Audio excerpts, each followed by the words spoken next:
വരാം. ഇന്നലെ നമ്മൾ എവിടെയാണ് പറഞ്ഞു നിർത്തിയത്? ഈജിപ്തുകാരുടെ മേൽ അള്ളാഹു അയച്ച അവസാനത്തെ അടയാളം വരെ പറഞ്ഞു. അതെന്തായിരുന്നു? രക്തത്തിന്റെ അടയാളമായിരുന്നു അത്. നൈൽ നദിയിലെ വെള്ളം അള്ളാഹു രക്തമാക്കി. That's very good. ഇൻഷാ അല്ലാഹ് ഞാൻ അവിടെ നിന്ന് തുടങ്ങാം. ശ്രദ്ധിച്ചു കേട്ടോളൂ. ബിസ്മില്ലാ.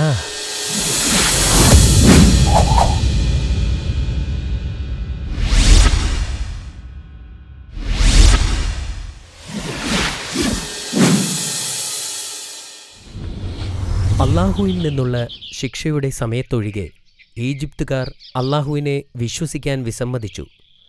അള്ളാഹു അവർക്കുമേൽ നൽകുന്ന ശിക്ഷകൾ ആവർത്തിച്ചു. അപ്പോഴെല്ലാം അവർ മൂസാ നബിയിൽ അഭയം തേടി. ഇസ്രായേലി ജനതയെ മോചിപ്പിക്കാമെന്ന് വാഗ്ദാനം നൽകുകയും അതു കഴിഞ്ഞാൽ വാക്ക് തെറ്റിക്കുകയും ചെയ്യും. അവസാനം ഇനി അവരോട് കരുണ കാണിക്കേണ്ടതില്ലെന്ന് അള്ളാഹു തീരുമാനിച്ചു. മൂസാ നബിയോട് അദ്ദേഹത്തിൻ്റെ അനുയായികളുമായി ഈജിപ്തിൽ നിന്നും പോകാൻ അള്ളാഹു കൽപ്പിച്ചു. അവർ അവരുടെ വസ്ത്രങ്ങളും മറ്റു സാധനങ്ങളുമായി മൂസാ നബിയോടൊപ്പം പുറപ്പെട്ടു. ഈ വലിയ കുടിയേറ്റത്തെ പിന്നീട് പലായനം എന്ന് വിളിച്ചിരുന്നു. രാത്രിയുടെ ഇരുട്ടിൽ പ്രവാചകൻ തന്റെ ജനത്തെ ചെങ്കടലിന് നേരെ നയിച്ചു. എന്നാൽ ഇസ്രായേലിയർ നഗരം വിട്ടതായി മനസ്സിലാക്കിയ ഫിർഔൻ കോപാകുലനായി. ഇസ്രായേലിയരെ പിന്തുടരാനും പിടിച്ചുകെട്ടാനും അവൻ ഒരു സൈന്യത്തെ വിളിച്ചുകൂട്ടി. അതിരാവിലെ ഇസ്രായേലിയർ ചെങ്കടലിൽ എത്തിയിരുന്നു. പ്രവാചകൻ തിരിഞ്ഞു നോക്കിയപ്പോൾ അവരുടെ അടുത്തേക്കെത്തിക്കൊണ്ടിരിക്കുന്ന സൈന്യത്തെ കണ്ടു. ഉടൻ തന്നെ അവർ പിടിക്കപ്പെടുമെന്ന് നബിക്ക് മനസ്സിലായി. മുന്നിൽ ചെങ്കടലും പിറകിൽ ഫിർഔന്റെ സൈന്യവുമായിരുന്നു. ഭയവും ഭീതിയും ജനങ്ങളിൽ പടരാൻ തുടങ്ങി. മൂസാ നബി അലൈഹിസ്സലാം കടലിൻ്റെ അടുത്തേക്ക് നടന്നു ദൂരേക്ക് നോക്കി.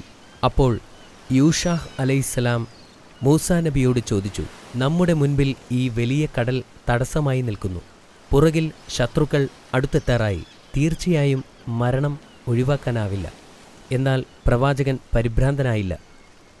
അദ്ദേഹം നിശബ്ദനായി. ഇസ്രായേൽ ജനതയെ മോചിപ്പിക്കാമെന്ന തൻ്റെ വാഗ്ദാനത്തിൽ ഉറച്ച് അള്ളാഹുവിൻ്റെ കൽപ്പനയ്ക്കായി അദ്ദേഹം കാത്തുനിന്നു. പ്രവാചകന്റെ വടികൊണ്ട് കടലിലടിക്കാൻ അള്ളാഹുവിൻ്റെ കൽപ്പന വന്നു. മൂസാ നബി അള്ളാഹുവിൻ്റെ കൽപ്പന പോലെ ചെയ്തു. ഉടൻ ശക്തമായ കാറ്റ് വീശുകയും കടലിൽ തിരമാലകൾ ഉയരുകയും ചെയ്തു. പെട്ടെന്നാണ് ആ അത്ഭുതം സംഭവിച്ചത്. കടൽ രണ്ടായി മാറുകയും ജനങ്ങൾക്ക് നടക്കാനുള്ള വഴിയുണ്ടാവുകയും ചെയ്തു. അപ്പോൾ പ്രവാചകൻ തൻ്റെ ജനങ്ങളുമായി കടലിലേക്ക് കടന്നു. അവർ അതുവഴി നടക്കുമ്പോൾ തിരമാലകൾ അവർക്ക് ഇരുവശവും മല പോലെ നിന്നു. ജനങ്ങളെല്ലാം സുരക്ഷിതമായി അപ്പുറം കടക്കുമെന്ന് പ്രവാചകന് ഉറപ്പുണ്ടായിരുന്നു. പ്രവാചകൻ തിരിഞ്ഞു നോക്കിയപ്പോൾ ഫിർഔനും അയാളുടെ സൈന്യവും അടുത്തുവരുന്നത് കണ്ടു. ഫിർഔനും അവൻ്റെ സൈന്യവും ഈ അത്ഭുതം കണ്ടു. എന്നാൽ ഫിർഔൻ ഈ അത്ഭുതം തൻ്റെ കഴിവുകൊണ്ടാണെന്ന് വരുത്തി തീർക്കാൻ ആഗ്രഹിച്ചു. അതുകൊണ്ട് അവൻ തൻ്റെ ആളുകളോട് വിളിച്ചു പറഞ്ഞു, നോക്കൂ, എൻ്റെ ആജ്ഞപ്രകാരം കടൽ തുറന്നിരിക്കുന്നു. അതുകൊണ്ട് നമ്മൾക്കവരെ പിടികൂടാം. അവർ ഇസ്രായേലിനെ പിന്തുടർന്നു കടലിലൂടെ നടന്നു നീങ്ങി. അവർ പകുതി ദൂരമെത്തിയപ്പോൾ കടൽ പഴയ പോലെയായി. താൻ മരിക്കാൻ പോകുകയാണെന്ന് ഫിർഔൻ തിരിച്ചറിഞ്ഞു.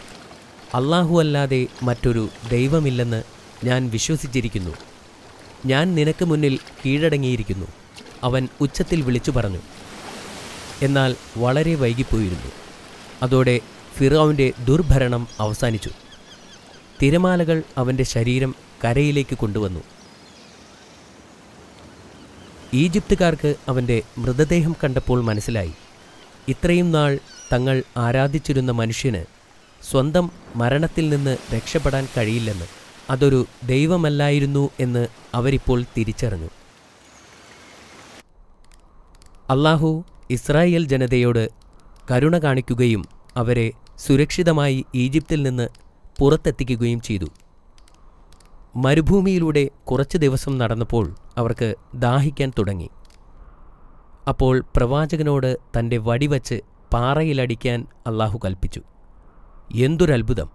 പാറയിൽ നിന്നും 12 നീരുറവകൾ വന്നു. ഓരോ നീരുറവയും 12 വ്യത്യസ്ത ഗോത്രക്കാർക്ക് വേണ്ടിയുള്ളതാണ്. വെള്ളം പങ്കുവയ്ക്കുന്നതിൽ യാതൊരു തർക്കവും ഉണ്ടാവാതിരിക്കാൻ വേണ്ടിയാണ് അള്ളാഹു ഇങ്ങനെ ചെയ്തത്.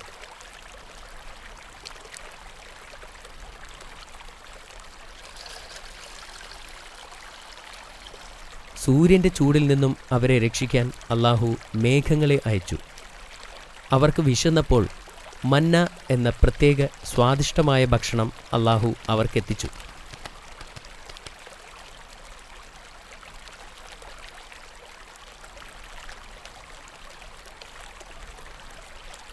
എന്നിട്ടും അള്ളാഹുവിൻ്റെ ഔദാര്യത്തിൽ പലരും പ്രവാചകനോട് പരാതി പറഞ്ഞു. മൂസാ നബി ജനങ്ങളെ ശകാരിക്കുകയും അടിമത്വത്തിൽ നിന്ന് ഇപ്പോൾ മോചിപ്പിക്കപ്പെട്ടിട്ടേയുള്ളൂ എന്ന് ഓർമ്മിപ്പിക്കുകയും ചെയ്തു. അതിൽ സന്തോഷിക്കാനും അള്ളാഹുവിൻ്റെ ഔദാര്യത്തിന് നന്ദി പറയാനും ആവശ്യപ്പെട്ടു. ഇസ്രായേലിയർ മന്ന ഭക്ഷണം കഴിച്ച് മടുക്കുകയും യാത്ര ചെയ്ത് ക്ഷീണിക്കുകയും ചെയ്തിരുന്നു. യഥാർത്ഥത്തിൽ കനാൻ എന്നു പേരുള്ള ഒരു സ്ഥലമുണ്ടോ എന്ന് അവർ അത്ഭുതപ്പെട്ടു. എവിടേക്കാണ് പോകേണ്ടത് എന്നറിയാതെ ജനങ്ങൾ ദിവസങ്ങളോളം മരുഭൂമിയിലൂടെ സഞ്ചരിച്ചു. ഒടുവിലവർ സീനായിൽ പ്രവേശിച്ചു. ഈജിപ്തിലേക്ക് പോകുന്നതിന് മുമ്പ് ദൈവത്തോട് സംസാരിച്ച സ്ഥലമായിരുന്നു ഇതെന്ന് നബിക്ക് മനസ്സിലായി. മൂസാ നബി അലൈഹിസ്സലാം ആ പർവ്വതത്തിലേക്ക് കയറാൻ തീരുമാനിച്ചു. അദ്ദേഹം വരുന്നതുവരെ ജനങ്ങളുടെ ഉത്തരവാദിത്വം സഹോദരൻ ഹാറൂനിനെ ഏൽപ്പിച്ചു. എന്നാൽ മല കയറുന്നതിന് മുമ്പ് 30 ദിവസം നോമ്പെടുക്കാൻ അള്ളാഹു പ്രവാചകനോട് കൽപ്പിച്ചു. 30-ാം ദിവസം വീണ്ടും 10 ദിവസം കൂടി നോമ്പെടുക്കാൻ അള്ളാഹു കൽപ്പിച്ചു. ഉപവാസം പൂർത്തിയായപ്പോൾ ഒരിക്കൽ കൂടി അള്ളാഹുവിനോട് സംസാരിക്കാൻ പ്രവാചകൻ തയ്യാറായി. പിന്നെ അദ്ദേഹം മല കയറാൻ തുടങ്ങി. മലകയറ്റം വളരെ പ്രയാസമേറിയതായിരുന്നു. അദ്ദേഹം മലമുകളിലെത്തിയപ്പോൾ അള്ളാഹു അദ്ദേഹത്തിന് 2 ചെറുഗ്രന്ഥങ്ങൾ കൊടുത്തു.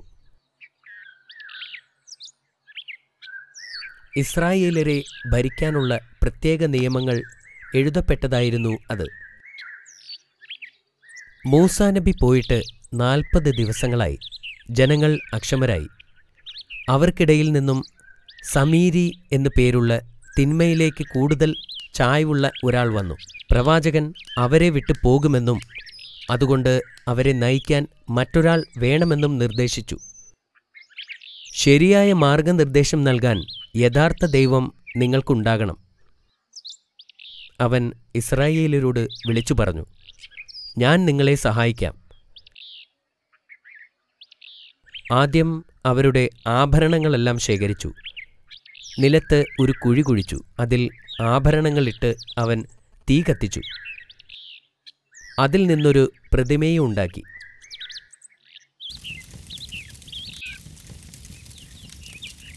ദൈവത്തെ ഉണ്ടാക്കുന്നതിൽ അവൻ വിജയിച്ചു.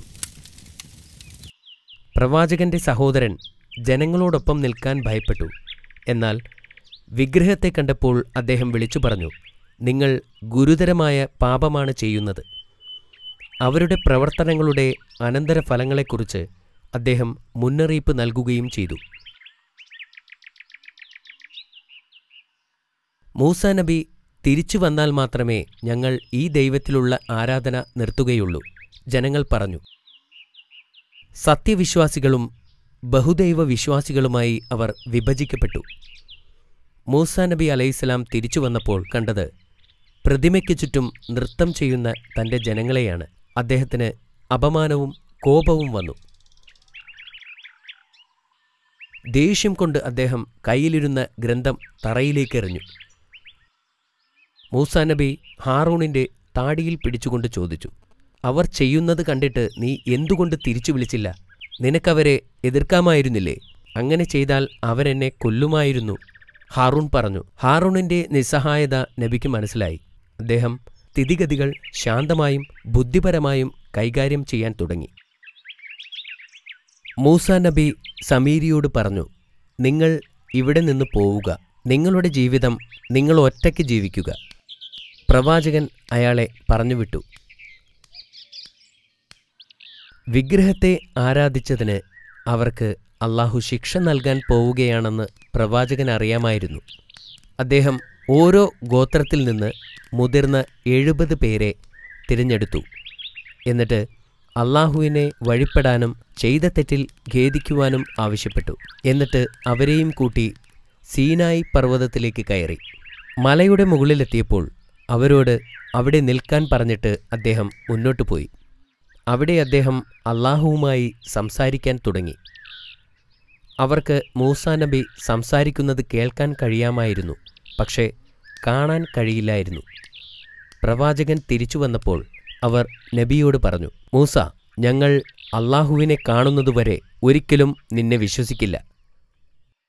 അവരുടെ ധിക്കാരപരമായ ആവശ്യം കാരണം അള്ളാഹു അവർക്കുമേൽ ഇടിമുഴക്കവും ഭൂകമ്പവും അയക്കുകയും അവരെല്ലാം ഉടനടി കൊല്ലപ്പെടുകയും ചെയ്തു. മലയുടെ താഴെ നിൽക്കുന്ന ഇസ്രായേൽ ജനതയോട് എന്തു പറയണമെന്നോർത്ത് പ്രവാചകൻ വളരെ ദുഃഖിതനായിരുന്നു. മരിച്ചവരോട് പുറത്തു കൊടുക്കാൻ വേണ്ടി അദ്ദേഹം അള്ളാഹുവിനോട് പ്രാർത്ഥിച്ചു. അള്ളാഹു അദ്ദേഹത്തിൻ്റെ പ്രാർത്ഥന കേൾക്കുകയും മരിച്ചുപോയ ആ ആളുകളെ ഉയർത്തെഴുന്നേൽപ്പിക്കുകയും ചെയ്തു.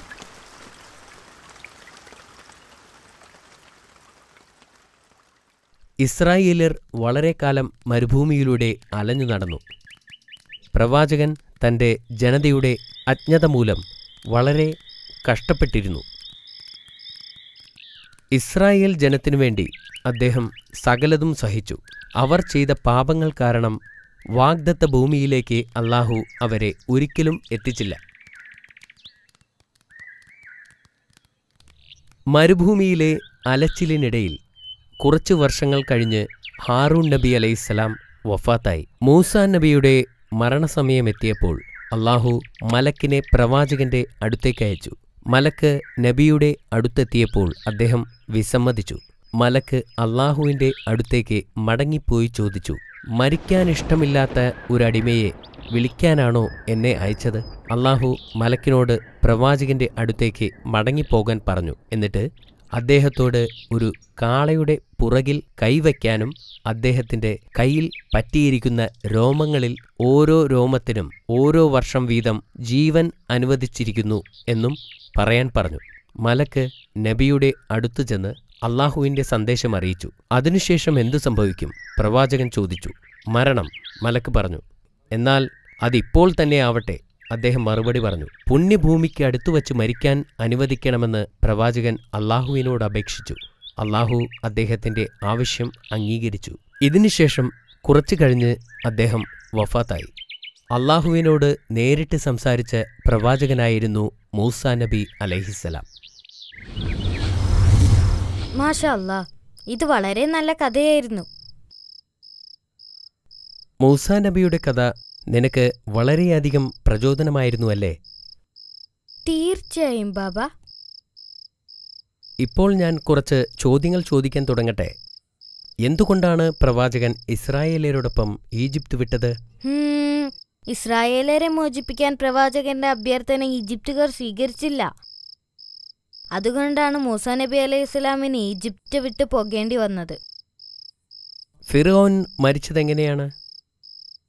പ്രവാചകരും ഇസ്രായേലർക്കും വേണ്ടി അള്ളാഹു ചെങ്കടലിനെ രണ്ടാക്കി പിരിക്കുകയും അതിലൂടെ ഫിർഔൻ വന്നപ്പോൾ കടൽ പൂർവ്വസ്ഥിതിയിലാവുകയും ഫിർഔൻ മരിക്കുകയും ചെയ്തു.